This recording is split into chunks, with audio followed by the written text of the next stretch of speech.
Good evening and welcome to 22 News at 6. I'm Don Shipman. And I'm Ciara Speller. An announcement from the United States Postal Service today. The agency is suspending new operational changes until after the 2020 election. 22 News reporter Nick Oresco is live in Northampton tonight with what this means for mail-in voting.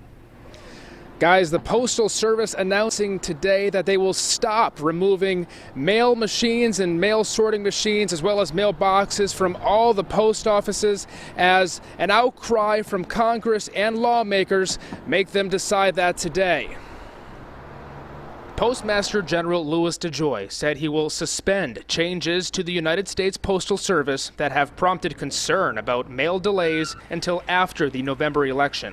Widespread delays had prompted allegations from Democratic lawmakers that DeJoy and President Trump were attempting to undermine the Postal Service ahead of an election that will see a record number of mail-in ballots.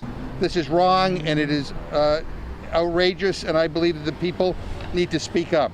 Democratic Congressman Jim McGovern is calling on Americans to act now and has announced new legislation that aims to protect the Postal Service from changes being implemented by the Trump administration, which Democrats described as an effort to sabotage the agency ahead of the presidential November election.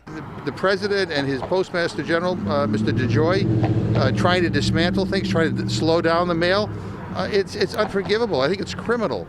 And one of the things I'm calling for is that the Postmaster General step down. He should resign. He's a disgrace.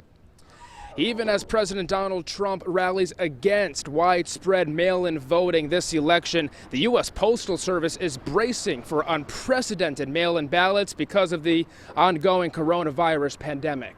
I mailed my mail-in ballot early because I want to be absolutely certain that it gets there. Theo Dawson just mailed in her ballot more than 2 months ahead of the election. She believes the Postal Service is essential and is sad to hear the latest attempt to limit its services.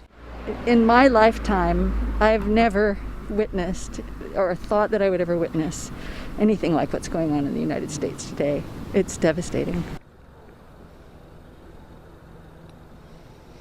The Postmaster General also saying that the hours at all post offices will not change. None of them will be closing down, and mail processing equipment and boxes will remain, at least for now. They do say, though, that if you do have a mail-in ballot, mail it as soon as possible before that, everyone starts mailing it before the November presidential election.